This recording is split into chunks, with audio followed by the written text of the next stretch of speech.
নমস্কার বন্ধুরা, সুবলয় রান্নার ঘরে আপনাদের স্বাগত। আজ বানাবো আমি সোয়াবিন। নিয়েছি ছোটো বাটির 1 বাটি সোয়াবিন আছে। এখানে একটা বড় সাইজের পেঁয়াজ নিয়েছি, গোটা গরম মশলা, কাঁচা লঙ্কা বাটা, আদা রসুন বাটা, জিরে গুঁড়ো, ধনে গুঁড়ো, হলুদ গুঁড়ো নিয়েছি। প্রথমে আমি একটু গরম জল দিয়ে ভাপিয়ে নেব। সোয়াবিন দিয়ে দিচ্ছি একটু গরম জল, নরম হয়ে যাবে, কিছুক্ষণ ভিজিয়ে রাখবো। কড়া গরম হয়ে গেছে, দিয়ে দেবো সর্ষের তেল। তেলটা গরম হয়ে গেছে, দিলাম অল্প হলুদ। আলুগুলোকে ভেজে তুলে নেব।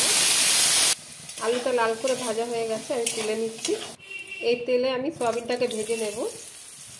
সয়াবিনটাকে ঠান্ডা জলে আমি ভালো করে কচলে ধুয়ে নিয়েছি। ভালো করে ধুয়ে নিলে ওই গন্ধটা থাকে না, সয়াবিনের একটা গন্ধ থাকে। সয়াবিনটা ভাজা হয়ে গেছে, তুলে নেব। দিয়ে দিলাম সর্ষের তেল, ফোড়নে দিলাম তেজপাতা, দিলাম শুকনো লঙ্কা, দেবো গোটা গরম মশলা,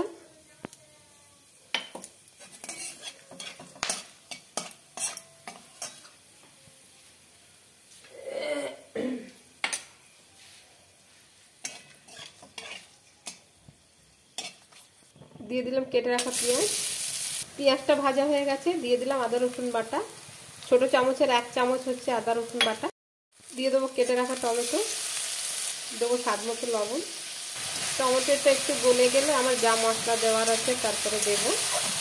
দিয়ে দিলাম জিরে গুঁড়ো, ধনে গুঁড়ো, দিয়ে দিলাম হলুদ গুঁড়ো। আমার জিরে গুঁড়ো, ধনে গুঁড়ো সব 1/2 চামচ আছে, ছোটো চামচের 1/2 চামচ। দিয়ে দেবো কাঁচা লঙ্কা বাটা, আমি 1/2 চামচেরও কম দিয়েছি। মশলাটা কষানো হয়ে গেছে, তেল বেরিয়ে এসছে। দিয়ে দিলাম ভেজে রাখা আলু। মশলার সাথে আলুটাকে ভালো করে কষিয়ে নেব। আলুটা কষানো হয়ে গেছে, দিয়ে দিলাম সয়াবিন। সয়াবিনটাকেও ভালো করে কষিয়ে নেব। আমার সয়াবিন আলু কষানো হয়ে গেছে, দিয়ে দিলাম গরম জল। ঢাকনা লাগিয়ে সেদ্ধ হতে দেব। দেবো অল্প কড়াইশুঁটি, দিয়ে দেবো ধনে পাতা, দিয়ে দেবো অল্প গরম মশলা।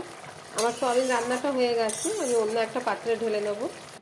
আমার সয়াবিন আলুর রেসিপিটা হয়ে গেছে বন্ধুরা। যদি আপনাদের আমার এই ভিডিওটা ভালো লেগে থাকে তাহলে লাইক, কমেন্ট, সাবস্ক্রাইব অবশ্যই করবেন।